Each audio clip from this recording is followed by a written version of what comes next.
Hey guys, this is Coach Derek, co-host of the Soapboxing Podcast. Man, ever since I found this Anchor app, I tell you, podcasting has become a lot simpler and a lot easier to do. They distribute the podcast over several platforms, and you have to do no work. I tell you, man, if you're interested in doing podcasting, you need to download the Anchor app. That's ANCHOR.FM. You can get started today with the Anchor app and do whatever your heart desires.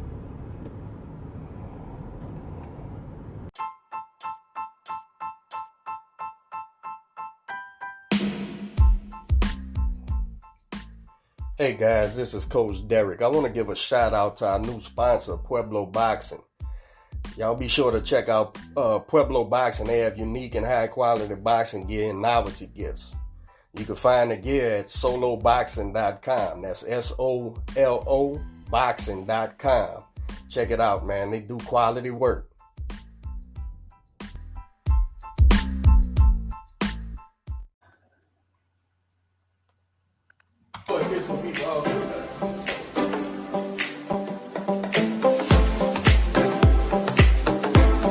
Oh, it's just hardware, man.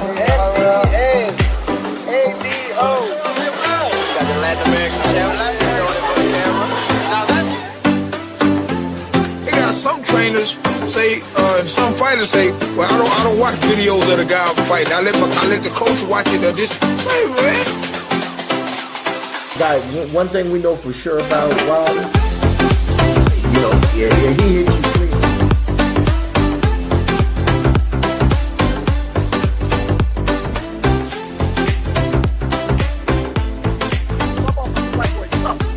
Right. And this woman whooped the whole world twice. The whole world. Good morning. What's going on, everyone? Welcome to another episode of Soapboxing Podcast. It's your boy Fresh. And we got a special co-host in today, Robert, the Houston Hitman Redmond, Jr. What's going on?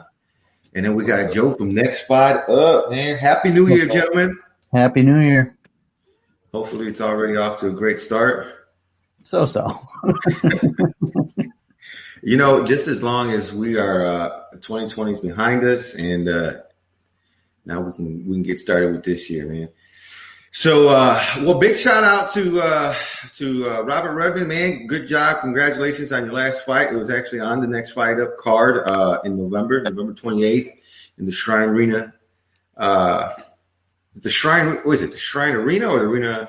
It's the Arabian Shrine. Arabian Shrine. Yeah, there we go. In Houston, you won the ABO title, so congratulations.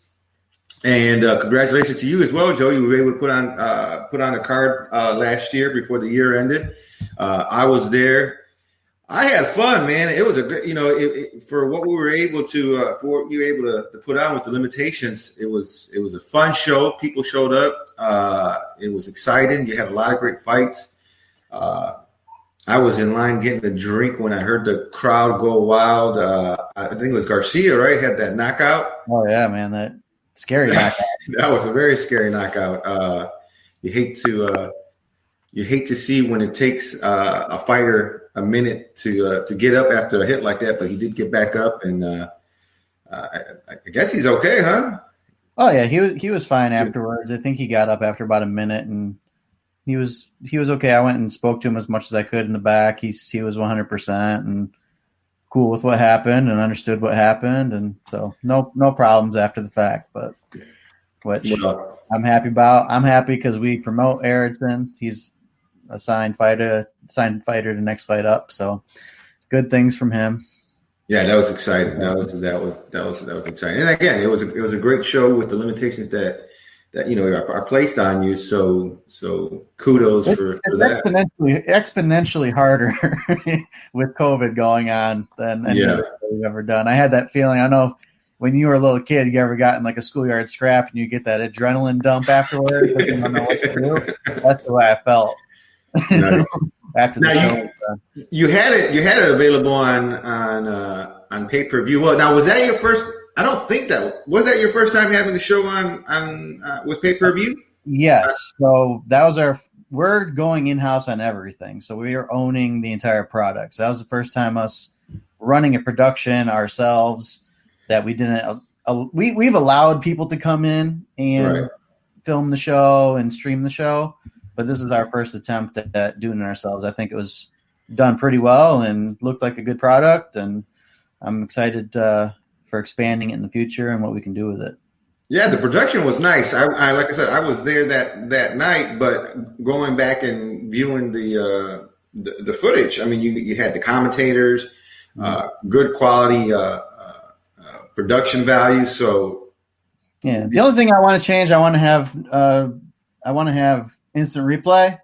Nice. And I want to be able to have a card outside of COVID where I'm not finding brand new fighters the day before the fight, so that I can get the commentators the proper information on the fighters. But they did an awesome job of being able to more or less shoot from the hip and speak about the fighters without having everything we would typically have for them. Nice. Robert, how was it for you being back in the ring and winning the title, my man? I'm sorry, the phone broke up. Say it again. How was it for you being back in the ring, being back in action, and winning that title? Man, it was good to be back. I just want to say Next Fight Up did a great job with the show in the bubble. But being back felt good, man. It got to knock some of the ring rust off. I think overall my performance was pretty solid. I went back and watched it, saw some more stuff I could have picked up on, but overall I felt good. Well, gentlemen, it's great to have you on the show. We wanted to get you on and just talk a little bit of boxing. It's the beginning of a fresh year, man, and we had a good end to the year. We had the big show with Canelo versus Smith. I think was it last week or 2 weeks ago? It was on the 19th, so 2 weeks ago. All these days are just all blending in here lately. But yeah, what were your thoughts on this Canelo fight, Joe? It was okay. This is my issue with all the fights. So even tonight's fight with Ryan Garcia, I'm upset that the bigger promotion companies are coming into Texas, obviously because we're allowing crowds, but they're not using any Texas fighters or what you consider what we have our local fighters. Obviously, that's a very good point. Matchbook is put on Matchbook fighters, and Golden Boy's putting on Golden Boy fighters tonight. That's a very good point. And especially when they're coming in and taking our dates too, because obviously you know that we're only allowed one fight per weekend, which somehow that got changed around for Canelo because El Tigre was the Friday before. Right. So they're pushing things around here, and I'd like to see the commission step up. And there's a commission meeting the end of this month where I'm going to raise that issue if we're going to allow – look, and the capitalism is capitalism. They're going to do what they're going to do. But I'd like to see our commission step up and say, hey, you know what? Yeah, we'll give you some dates in Texas. You're going to be taking dates from these other local promoters that want to put on shows. So, hey, how about you throw them a spot or two and get their guys on? You know, that's an interesting – They're only putting on 6 fights tonight, and they're all Golden Boy guys. There's not a single Texas fighter on the card. There's 2 coming from South America, I think. Or next, there's 2 Golden Boy fighters from, I think, Panama are going to be on the show tonight. And then you got Garcia from California, and obviously Campbell's from England. But that's an interesting statement that you made. Now, how involved are you as far as these commissioner meetings, and what do you see behind the scenes, and how involved do you get, and how much do they value your input or not? Do they listen? Do they care? How does that work?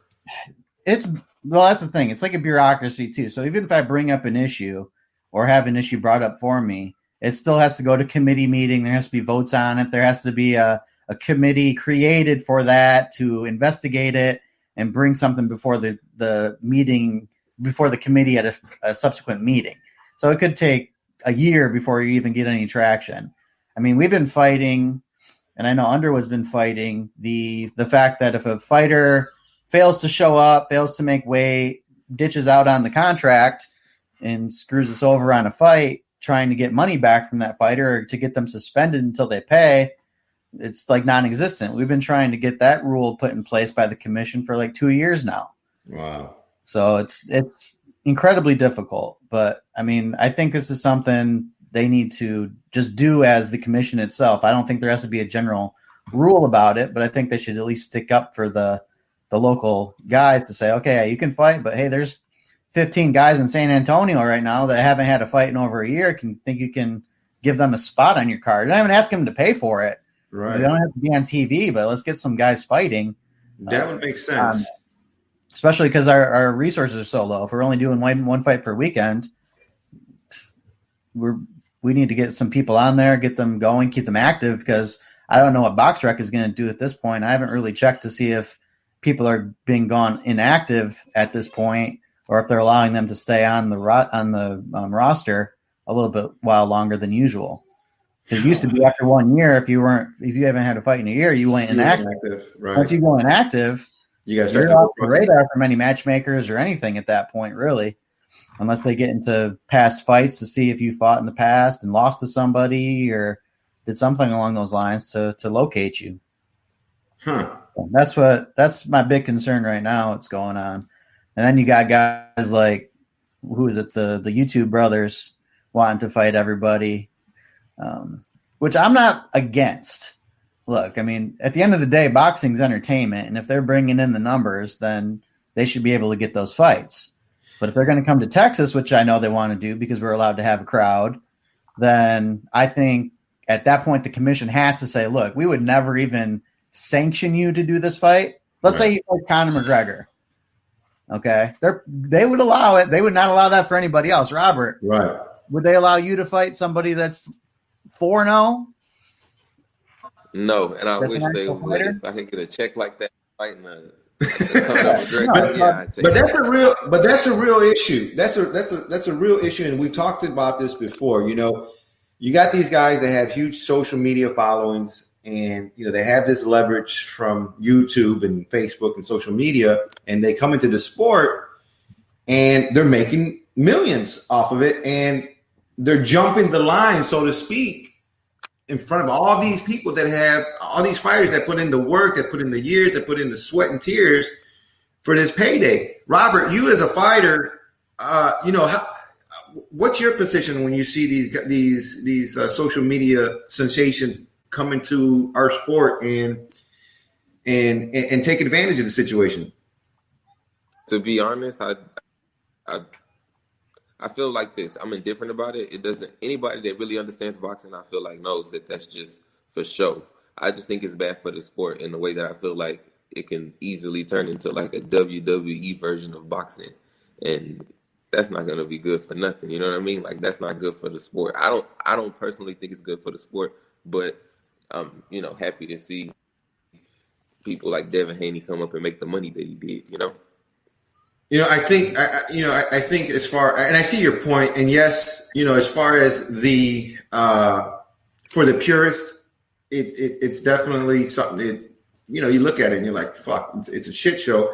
But then you look at it from someone from the business side of it, and you got to look at it and say, well, I mean, it's bringing in new fans, it's bringing in revenue, and so at what point do you say it's bad for boxing? But yet it's still generating money, generating new viewers. I mean, what's your position on that, Joe? As far as you're on the business side of it. What would you say if someone what if someone came to you, Joe? Followers up, Joe. Is that like a? You're breaking up a bit, Robert. But if they came to me and said, "Hey, we want a next fight card," no. The answer is no. Because it is. I mean, on the business, I'd do it in a second. Oh yeah. Because I mean, I'm bringing in millions of viewers. What I'd want to do is to feature actual fights too that people came up and are worthy of being called boxers. I mean, there's spectacle, and then there's boxing that is so big that it's a spectacle. I mean, any major fight that you have, Canelo fight is a spectacle, no matter who he fights. Okay. You're going to have somebody that's only got 2 fights, never had an amateur career. They're the main event because they're bringing in all the money. Well, you know what? Your main event's going to be somebody that's earned it obviously something good, like NABF title, or somebody that's got coming up in the ranks or in something. That's got to be.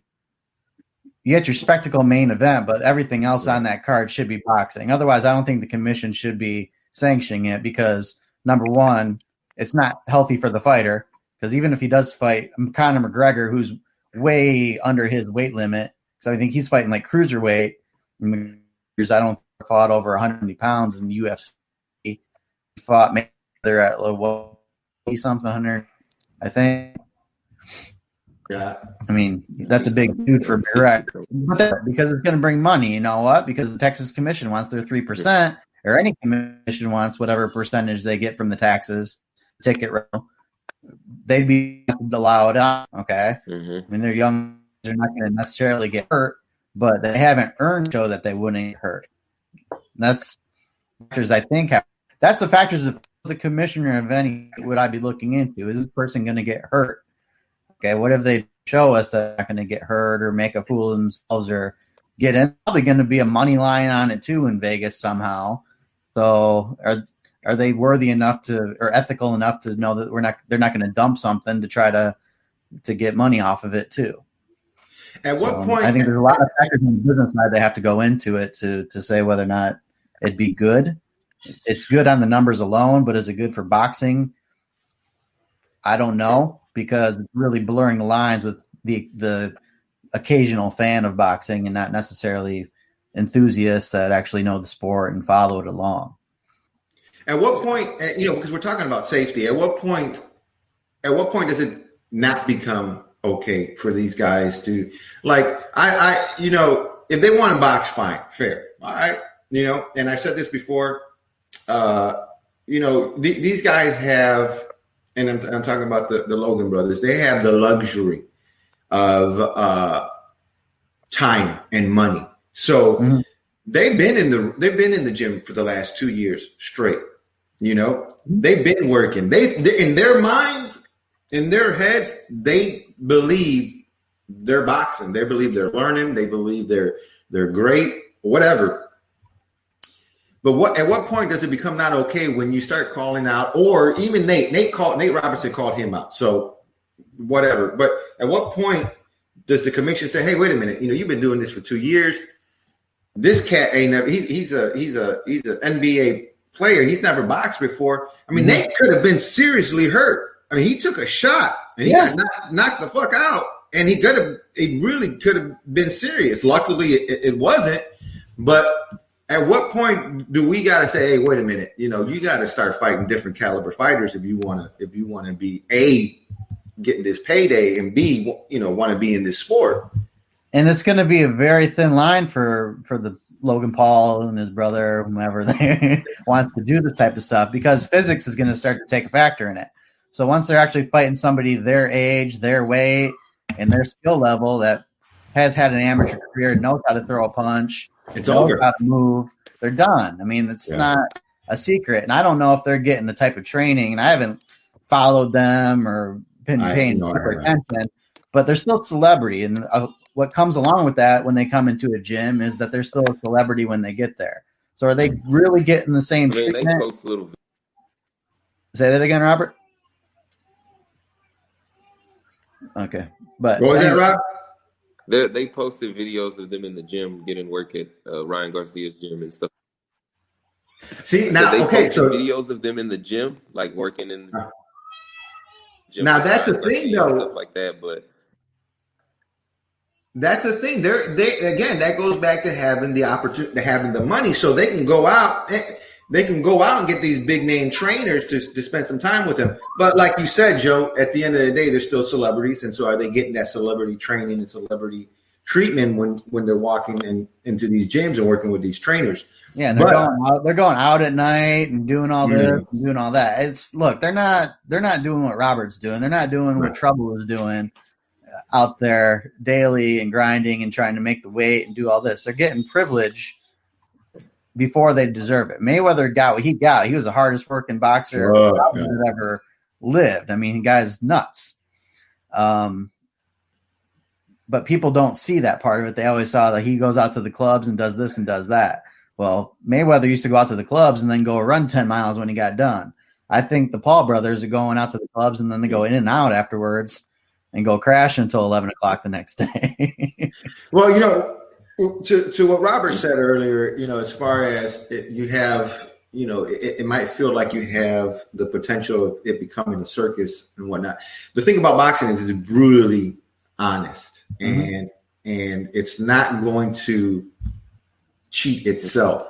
And so at the end of the day, the truth is going to reveal itself. They're gonna one day walk into that ring, and they're going to have to reevaluate their whole stance in boxing, because they're going to get punched in the mouth, and they're not going to have a clue how to react. And so, time is always the true test. And so we'll see how far it goes. It's only been 3 fights, or combined. One's got 2, the other's got 2 losses or something. I don't know, but right. They got to do. Is it going to be spectacle, or are they actually going to make a play at boxing? Because if that's the case, then they got to go. They got to start from the start, like everybody. Yeah. I mean, you got to get somebody that you're going to build up on and do a 4 or 6 rounder and see how you do and go from there. Because, like I said, until you get your feet wet and get understanding how to move and how to take a punch, how to clinch when you're hurt, all that type of stuff, you're not going to get there. And I mean, even the fight against Nate Robinson was pretty sloppy until he landed a hard right. So then I get over the hill NBA star. I mean, you weren't dealing with fighting Usyk. I mean, you're in a weight class of big hitters. Yeah. And shout out to Usyk, man. Shout out to Trouble, man. Great fight. It was a rematch. And what was the opponent's name? Jens Plana. It was a great fight. He pulled out the win. What are your plans for Trouble? What's upcoming for him? He is going down to San Jose, Costa Rica on January 30th. Okay. He's going to be fighting down there. I believe it's going to be an international title through the WBA. So we'll get him that. And then after that, it's probably going to be back up to Vegas. Nice. Well, congratulations on that win as well. Yeah. So let's talk about this Garcia fight tonight. Garcia versus Campbell, 20-0 versus 20-3. Campbell with the 3 losses. How tough of a fight is this for Garcia tonight? I think it's going to be it's obviously going to be his toughest fight. Yeah. I think it's interesting because I was never real high on Ryan Garcia. He was very. But a lot has changed, though. Yeah, he's growing into his a little bit of muscle maturity, which is good for him. So he's going to be a little bit stronger. I think he'll be able to take a better punch. He hasn't lost any quickness, obviously. How old is he? Like 2021 now? Yeah, like that. I mean, he's still real young, but 22. Yeah, okay, but he's got muscle on him now, which is allowing him to take a little bit better shot. I think that his technique has improved. Yeah, like anything. Look, I was always on Clarissa Shields too when she first started out, which always gets under Derek's skin. But that was the same thing. It's like, look, I mean, she's improved so much in the last 2 fights that I agree. I mean, she's probably the best in the female division and growing into it. Ryan's the same thing. All he had was a social media following and really fast hands before that, but he was fighting guys from Mexico that were like 500 fighters that were rocking him, and he didn't know what to do. And that was only a year ago. And now he's fighting Luke Campbell, who, he's got 3 losses, but he lost to good guys in their prime. I mean, I think he lost Linares, he lost to Lomachenko, and a French guy like back in like 2017 that's like 46-5. And he took him the distance, and I think they were split decisions on 2 of those besides Lomachenko, who I think won every single round on every single card. So I think it's going to be a super tough fight. It's definitely going to be a test. He's a bro.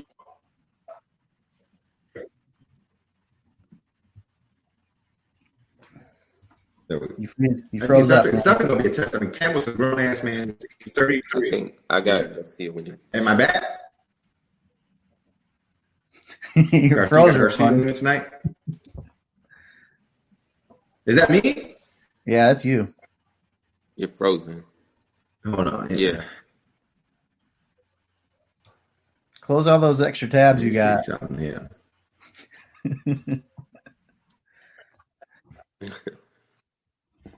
But honestly, I got Garcia winning this fight. I think that he's gonna come out early, filling him out, and then once he picks his shots, I think that's when he's gonna go for broke.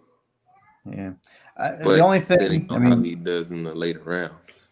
yeah, So, Campbell, I mean, if anybody, they picked it right, and he's a European fighter. He keeps his hands up but out, and more or less, he's got good movement when he's after he throws, but he doesn't really have a whole lot of lateral movement coming in. So I think Garcia's quick hooks are going to get around that guard and land a lot, which is probably why Garcia, I think, is coming in at like a negative 400 on the odds, which is, I think, crazy. But, I mean, he's a favorite, but, I mean, 4-1 is not saying much about Campbell or what they think of him. Is he going to go the distance, or did you guys predict a knockout? Yeah, I don't see it being. Yeah, I think it's going to go the distance. Campbell can take it, unless he gets hit with something he doesn't see. I'll say at the. Yeah. Interesting. At the most, man, a stoppage. Like Garcia could stop him, but knocking him out cold, I don't see it. I'm not going to make a prediction for tonight. I'm going to predict that I'm not going to buy the $20 DAZN. January just started, man. Yeah. Hey, we got the DAZN membership. We got to be careful, because then they just passed a law that said they're going to make it a felony to stream these damn to be streaming illegally.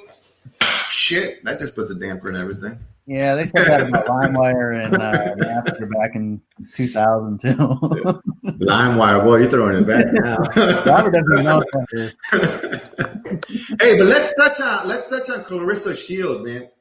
She, I don't know how I feel about this whole going from boxing to MMA. I mean, I think she has so much momentum, or she has so much momentum going in, in boxing, and to take a sidestep and get into UFC. I mean, I can see where it makes sense for her financially. But she's not doing it in UFC. That's the thing. If she wanted to do it financially, she would have done it with the UFC, which is going to pay her a whole lot more. She's doing it on, I forget the promoter. Yeah, it was the World Series of Fighting was what it was. So whoever bought that out and renamed it, it's what it is. So it's a tournament style. So to make the actual big money, unless they pay, I'm sure they paid her something to sign up, but to win the actual big purse, she has to win the entire tournament, so to speak. PFL? Yeah. So she has to be, I don't know how many people would be in the thing. I mean, probably 3 or 4 fights before she's going to win the ultimate purse on it. It's no mystery. We're all big fans of her. Derek's a big fan. I really like her. I enjoy her style of fighting. I love her personality. She's great. I'm she should curious. love her knees more than that, though. Huh? She should love her own knees more than. Yeah, I mean, the bag. I'm curious. I'm curious to see how it's going to play out. So, have you ever taken a leg shot? No, and nor do I want to. Yeah, I started I'm a 2nd degree black belt in kickboxing. That's how I started out in combat sports. It hurts. Yeah, I still don't like it. I did it for 4 or 5 years and never got used to it.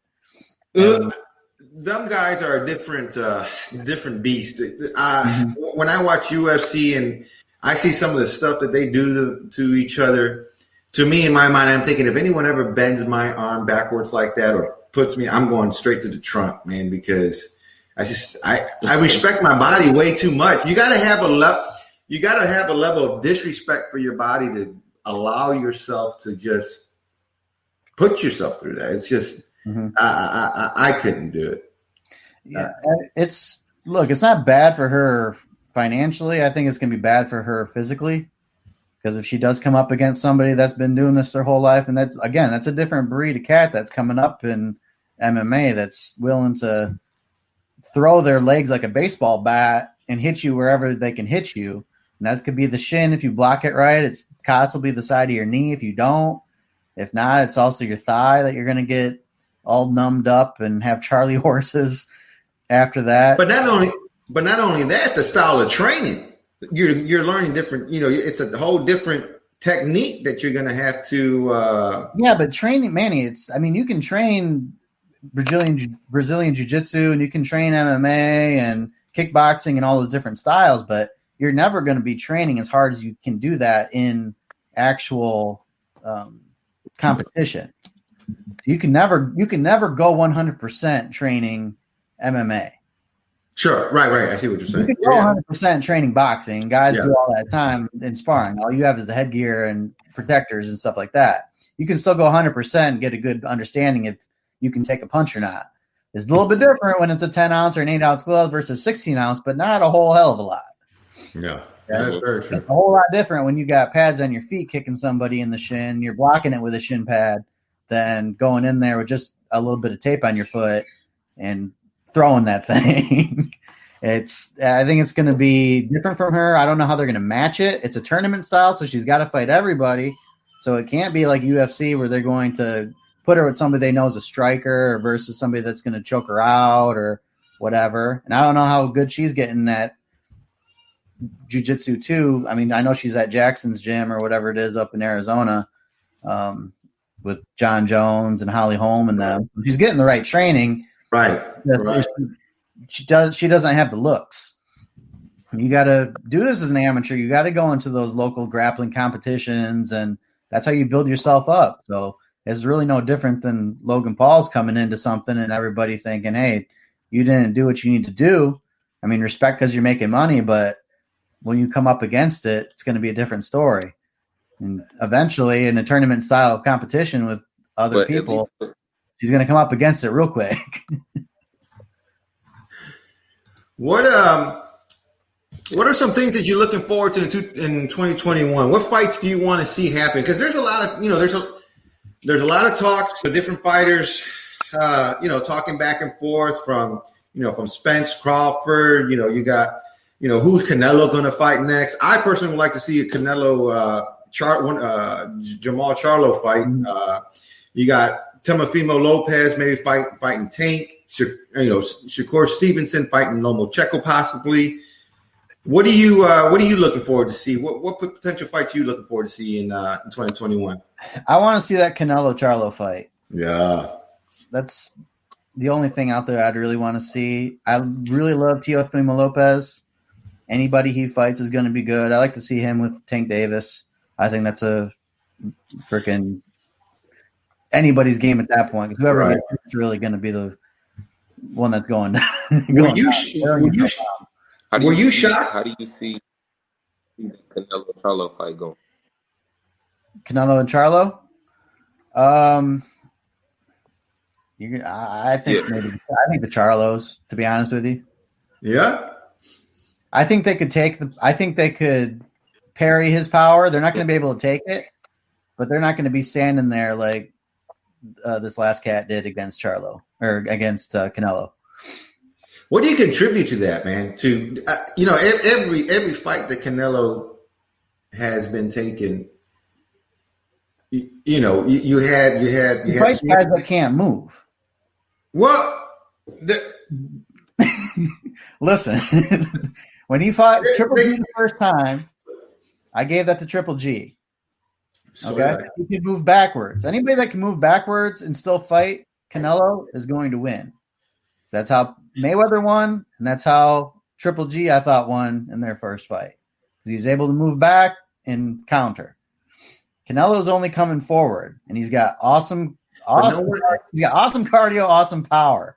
So if you can't take those two things, you're going to lose to him. If you can move, dodge, and land your own shots, you will win. But how much of it is it that Canelo is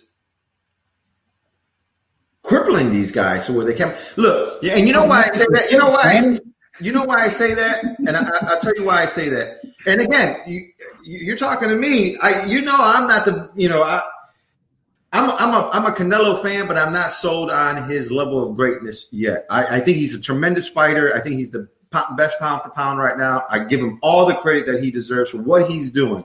Mm-hmm. But the reason I say what I'm saying is because you can't say that and then say No, well, the reason I'm saying what I'm there is no but. There is no but. I think he's pound for pound best. You can't say Okay, that. and all of his skills. I'm just saying his one link in his chain or his whatever. His one bad thing is that if he fights anybody with any type of movement that can counter, he has difficulty. But I think he's doing a tremendous job neutralizing. That's the word I wanted to use, not cripple, but neutralizing. He's neutralizing, and the reason I say that is because I watched Earl Spence, and big shout out to Earl Spence on his comeback win and doing a phenomenal job. But what he did against Danny Garcia, he did the same thing against Mikey Garcia.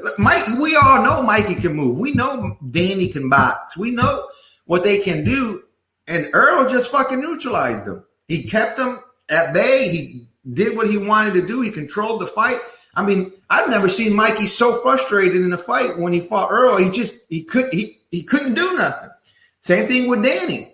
So when I think about that and I see what fucking Canelo's doing, I'm like, fuck, he's doing the same thing. So I give him credit for what he's doing. It's a phenomenal job. Charlo would be another huge test, and so. But I think he's got the skill level. He's got the time that he's put into the sport to understand what to do and not get frustrated, to give Canelo that movement and to counter. And he's going to have a whole hell of a lot of leverage because I think he's like 8 inches taller than him. Yeah. Well, you got to look at Canelo's like 5'7". I believe in boxing skill as long as physics take over. Yeah. So when you have the leverage that the Charlos are going to have, and I don't see them really getting clocked by anything that Canelo is throwing, and I don't see them getting up against the ropes, because look, I mean, are they still with Ronnie Shields? I'm not sure. Robert, are they still with Shields? Jamal is. Jamel is with Jamal is. Jamel is with Derek James. Oh, okay. Oh, that's right. That's right. Well, either of those two guys, especially at that point, I don't see them getting up against the ropes and staying there. Physical fitness matters. That Who else could Canelo fight that next year or this year rather? You want to see that? You want to see the Triple G trilogy come to an end? You want to see that fight? I want to see it just so people can stop. I mean, Triple G, I think he's too old now. Canelo, I don't think he's ever going to get back down close to 160. Canelo beat him easy. Yeah, I think at this stage he would for sure. Who else is there? Let me pull everything up. Everybody's fighting outside of their weight classes and stuff. It's hard to determine who's even there anymore. But where is he going to fight? 168? Yeah, I think he's going to stay at 168 for a while. But 168 is fucking dangerous, bro. Yeah, there's Billy Joe Saunders, but again, European fighter that's just going to stand there and get beat up. I mean, 168 is a dangerous. Billy Joe Saunders has great food. Because at least the Charlos will come up. I mean, Triple G's not coming up in weight. Charlo will come up to take that fight. Probably do like a catch weight like 165, whatever, but he'll make Canelo come down a little bit. I just don't think Canelo's going to ever make 160 again with as much mass as he put on in his last fight. It's going to be real difficult. It's going to be just like Roy Jones when he went up fought Ruiz. He should have stayed at heavyweight and not came back down to 175 to get knocked out by Tarver. What about Benavidez? I think if he fights Benavidez now, he wins. I think if he fights him later down the road, it's going to be a lot more challenging. Benavidez is a monster as well at 160. And with that, Canelo, like I said last time I was here, Canelo's got to be wary too because he's not old, but he's old for his age. He's been fighting since he's 15. He's 33 or 30? 30? No, he's like 33. Yeah, he's getting up there. Yeah, but he's got a lot of years on him too, man. He started pro boxing when he was 15 years old. Yeah. With a lot of force. Oh, so you got Benavidez, you got who else? Shit. I mean, for fights you want to see, I mean, that's about it. I mean, Charlo. Does he fight? Do they do a cold? Well, no. Bivol. That's a dangerous fight for him too. Better be Viv. That's not a bad one. Go up to light heavy and fight him.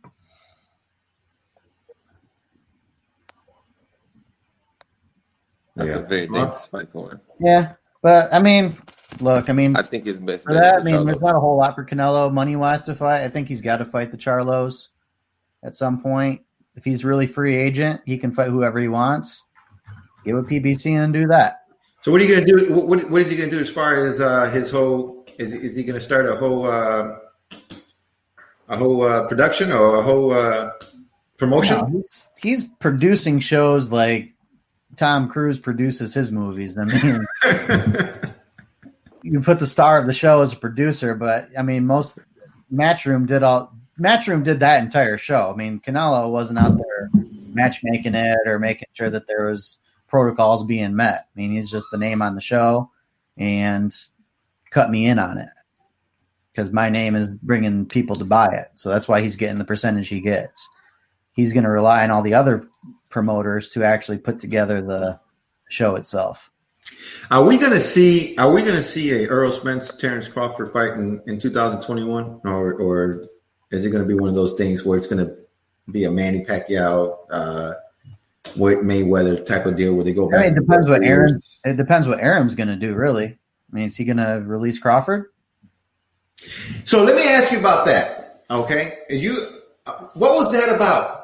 Was it smart? Does he care? Aram is what, 95 years old? Is that what it is? Yeah, he doesn't care. I mean, until if he's got him under contract, he doesn't have to fight him. He doesn't have to fight him with whoever he wants to fight or who people want him to fight. The comments that he made, though, saying, he's not making me any money, and the going back and forth. What were your thoughts on that? Yeah, Crawford is right. He's not fighting him. He's not putting on the big fights. He's fighting him, but not against anybody that's going to make him $1 bazillion. And so, what were your thoughts? Okay, so if they do fight, if they ever do fight, who do you like on that fight? I like Crawford. I mean, Crawford's got the basic skills, but he does them the best. He does nothing exceptional, but he does everything awesome. Well, I'll put it, but he doesn't have anything exceptional that somebody else doesn't have, but what he does do is exceptionally better than how everybody else does it. I can't speak to that. I should have did this at 11 o'clock and not 9 a.m. He's got super basic skills, but he does it way better than anybody else.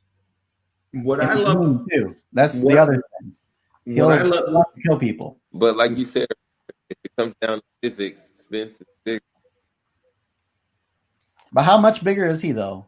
Because they're only one weight class different, right? Is Spence like exceptionally tall for his weight class? Yeah, I mean, because is he coming up to 447? I know when I seen Spence in Vegas, he that boy can get big. Yeah, when that boy can get big. For 140, Crawford's pretty tall. Yeah. Yeah. Well, and will they fight at 147? How much longer are they going to be sticking around? If they're not going to fight at 147 in 2021, where are they going to fight at? 152? That's another thing. I don't want to see Crawford out of the 140s. Why would that? That wouldn't really matter. They would both have titles.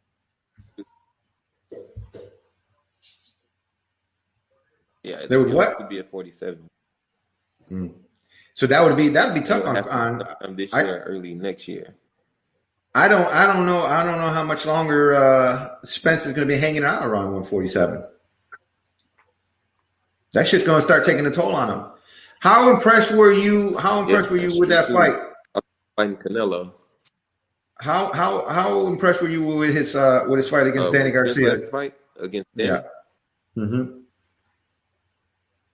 I was very impressed. I was happy that he came out and looked like his old self, kinda.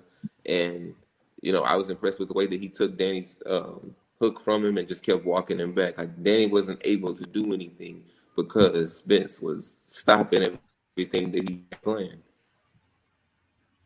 Joe, what were your thoughts on that fight? The same. I mean, I was happy that he was able to take a punch. I thought after that accident, being rocked like that was going to change things. He looked like his old self. So he's. Were you concerned going into this fight that Yeah. that I accident. thought if he got clipped one good time, that was going to be it. That was my thought. I was concerned. I just, man, Yeah. I mean, how do you walk away from an accident like that and recovered? But he did what he did. He's back. Superman's back. So we'll see how his career continues. Let me ask you about Timofey Lopez. How were you surprised that he handled Lomachenko the way that he did? No, I bet on Tio. Did you? Yeah. Nice. Because he's got the speed, he had the power, and Lomachenko was coming up too much for it. I mean, he didn't look great in his last outing. And fighting a guy that I know is coming way down in weight to get to that weight class was going to be difficult for him. But it was a really good fight. I mean, I think I had it like 7 rounds for Lopez. So, I mean, it wasn't the as far as a blowout, but it wasn't close in my mind either. But what it definitely wasn't was a Lomachenko fight. I mean, whenever you tune in to watch a Lomachenko fight, you tuning in to watch something special. You know, almost like a ballet. You're tuning in to watch the footwork, to watch the angles, to watch the punching, to watch the head movement, and we got none of that. It was he was on his back foot. He didn't have an answer for it. So for me, I'm a big Lomo fan. I've always been, and thinking about it in hindsight, I mean, age is catching up to him. He had a whole year off, and really that's no excuse because all the fighters have been off. But is it the end of Lomo? How many more fights does he have in him? I think he just goes back down. I mean, he's old too. I mean, and he's made money, so I mean, he doesn't have to necessarily fight. But I don't think that weight division is the best for him. Just go back down, fight who you're going to fight. Look, we fought Rigondeaux. I mean, Rigondeaux is coming way up in weight. I mean, he's a 118 fighter fighting him at 126 or 130. Just go back down and start doing that stuff. I mean, clean up those divisions and fight those big names. And what is he going to go down to? 130? Yeah, go back down. Well, he's at 130. You can go back down because he fought Tio at 130. Was it 130 or 135? I was pretty confident it was 130. I thought it was 135. Yeah, because if he goes down to 130, who's he going to fight? Shakur? I think Shakur will do the same thing to him. Yeah, maybe. Yeah, but it's a good fight. It's a good fight for him. That'd be a good fight for boxing, yeah. For both of them. I think it'd be a good fight for both of them. That'd be a good fight for boxing. Yeah, I think that'd be probably his last big fight. I mean, go back down. 126? Look, the more he can go down, the better for him. He's not a big guy. No. So I mean, he's got to fight people down there where he can do that movement and take the punches. I think that's why he lost to Tio's because he knew he couldn't take that punch. So that takes away a lot of your running around and juking this way and that way because if you catch that check hook coming in, it's going to be bad news for him.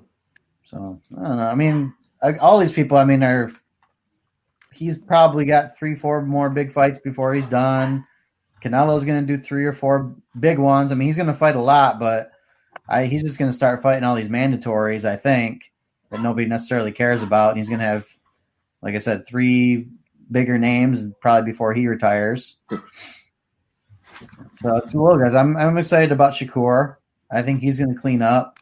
That would be a great fight if he fought Lopez or any of those guys in that division. I'm big on Shakur. Evan Haney, I like. Oh, I love his. He's got to do something to spice it up. I don't know. And that's why I'm big on Shakur because I just think he has that X factor. He has that it that you can market the shit out of him. I mean, he's a young kid. He's got that big smile. The future is bright for him. I think he has a long, successful road ahead of him that's gonna leave a legacy in boxing. So I think there's no cap on his ceiling. What about the heavyweights, man? What are they talking about as far as Tyson Fury and Joshua? I think they're fighting, right? Yeah, I don't know if anything's set in stone right now because they're still working on that Wilder thing. But I thought that was the next step for them. They're just trying to figure out how to do it. What's that with? What do you mean with Wilder? Getting him out the way? No, Fury and Wilder fizzled out. So I think they were delaying on that, trying to figure out what. But I don't think Eddie Hearn wants to make a Fury Joshua fight until he can fill up Wembley Stadium. That's probably true. But fucking Wilder, man, he fizzled out himself. Yeah, he fizzled himself out, man.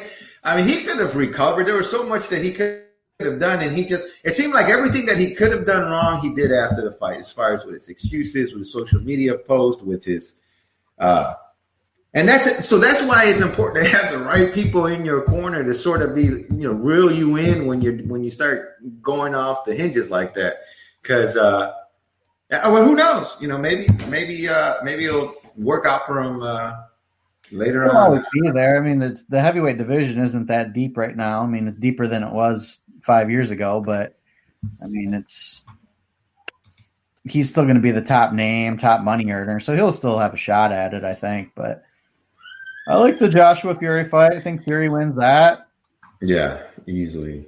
Usyk, I think, is too small for the division, but they're going to give him a shot at it. He'll end up getting beat and probably go the distance, but get beat type of scenario, and go back to Wilder at that point and give him another shot. Well, I am. So if Wilder fights this year, who does he fight?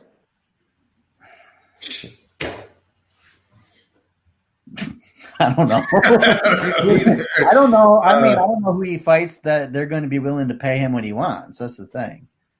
Andy Ruiz? Not a bad one. I'd watch it. Joyce? Yeah, Ruiz could pull off that again. Fucking Ruiz. I see it. For Wilder, after he's been knocked out and hurt, yeah, I see it. I don't know. What do you think about Ruiz? Well, Ruiz has been active on social media. He's always, he's showing, his Instagram videos of him training. I don't know. Does he got what he take to get back in the ring and win another title, or did he peak? He can put on good fights and make money. Yeah.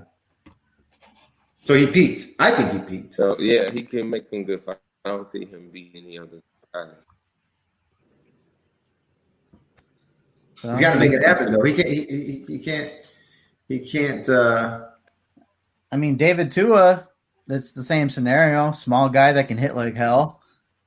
Got a shot at the crack of the championship. At least Ruiz won it. Tua got a crack at Lewis, but didn't win.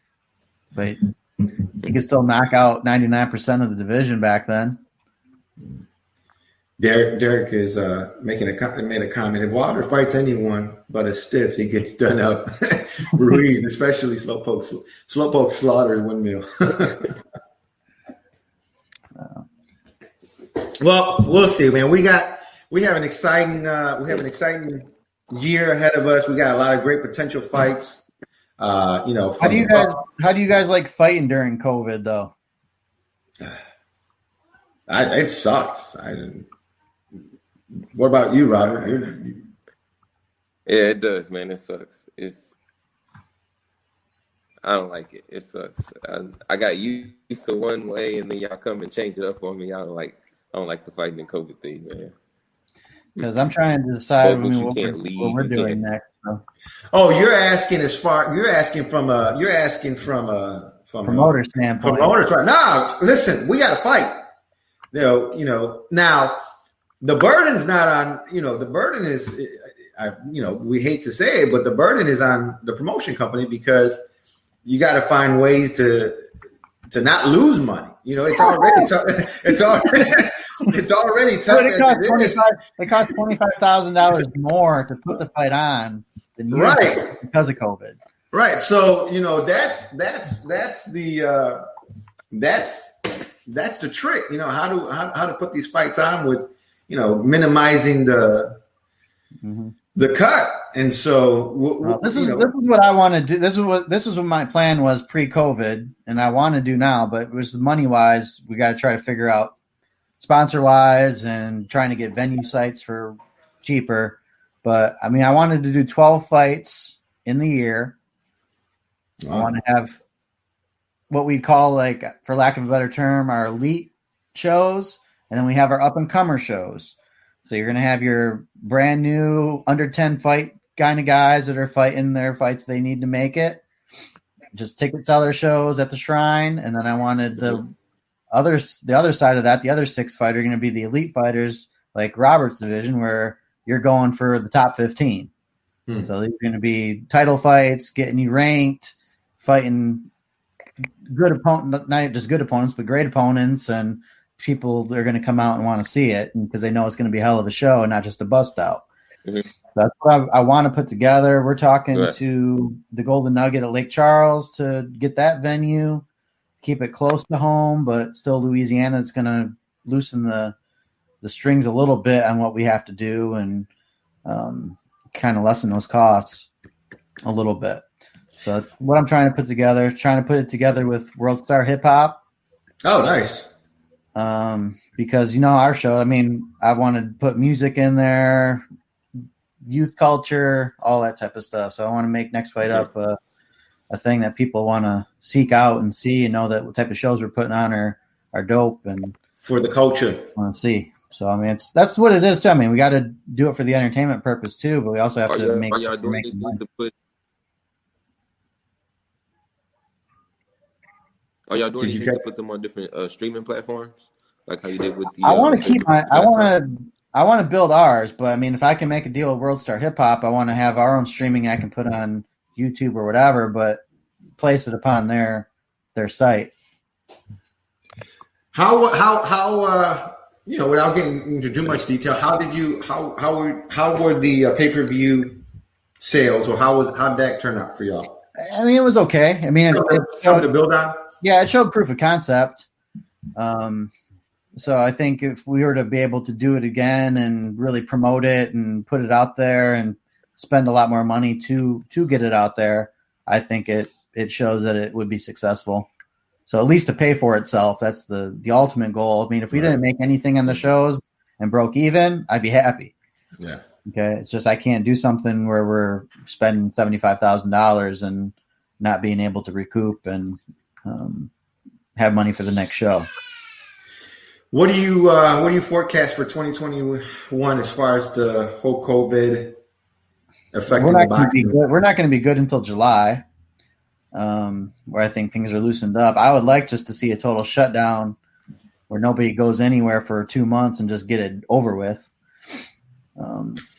To allow us to get it out. I mean, I would too. If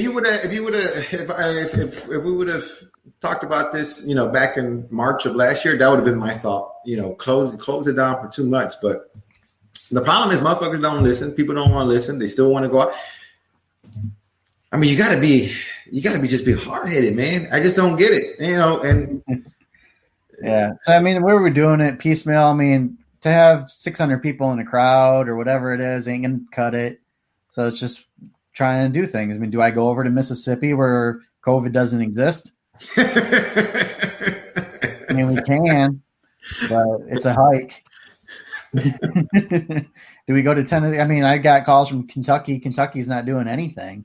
They stay 6 feet away from each other. Don't mind wearing a mask. I mean, I don't feel comfortable doing that myself, and I don't want to put my guys in that situation. But if I put a show on with guys over there and try to make it happen, I mean, it wasn't necessarily our game plan. Our game plan was to build up Houston and Texas fighters and help you guys get along. I mean, that was the game plan. So I just don't want to do it just to be able to have something to do.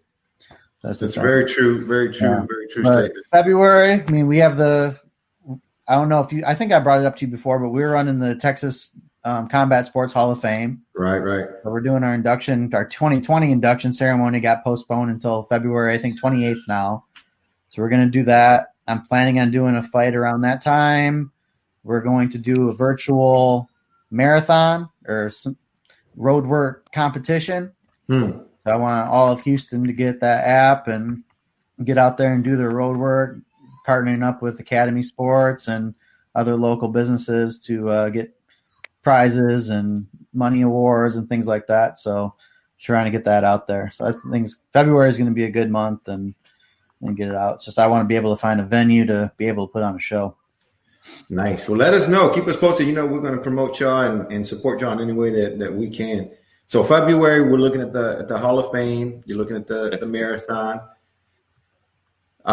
So make sure you send us the details. That way we can post it and keep supporting. We'll do. And other than that, I mean, we're just going to get our fighters out on some other cards. Want to get on some top ranked cards and try to work with PBC, but they're taking COVID the most serious. I mean, if you're on a PBC card, you're locked down for like a week and a half because I think they go out there like 8 days in advance and put you in a hotel. So who do you have? Who does next fight up? Or who do y'all have signed right now? How many right now under contract is Erickson Garcia, who you saw on our show, Kristen Edwards, okay, and then soon to be obviously like Ibagwe, Chase Nelson, Bang Williams, our normal guys you saw, but I was getting out and phasing out my management contracts and getting into promotional contracts. Nice. Which allows us to do a little bit more on the promotional side of things than just trying to get them fights. Sounds good. Robert, what are your plans, man, for 2021? What is it that you want to do? You're a 140-pounder out of Houston, Texas, ABO champion, title holder. For sure, defend my title. For sure, defend my title. Get on the next fight up card. The next fight up card. Work on getting the Texas title. Keep moving up, man. Solidify a spot at 140. Anybody you want to fight at 140? You're the Houston Hitman. What you want to do here in Houston? Well, I mean, whatever shows are coming up, I'm ready to do. In the city still with, whatever. All right, man. Well, we look forward to seeing you fight, and I know you got a great manager who's trying to get you fight. So we'll see you do some exciting things in 2021. Man, Joe, I appreciate you coming on the show. You are always welcome. I think you have been down. You have been down since day one, man. You've been there supporting us, man, and we really, really appreciate that. There's that's I couldn't be more genuine when I say that, man. We really appreciate your support and always tuning in, and we appreciate the relationship that we have with you. So anytime you want to come on, anytime we're on the show. Anytime we're doing a show and you want something, you want to jump on and say something, just send me a text. I'll send you a link so you can just jump on the screen and shoot the shit. And no doubt, man. I got the time. I need more boxing going on, so I got more lawsuits to get involved in. Without any boxing, nobody wanted to sue anything. All right, my man. Well, appreciate you stopping on. H-Town, the Soapboxing Podcast is your boy, Manny Fresh. Derek is off on location doing some sparring, so I'm sure he's busy kicking some ass. So he sends his regards. But we'll see you next week. We appreciate you tuning in, and stay tuned. That's a wrap. Peace. Okay.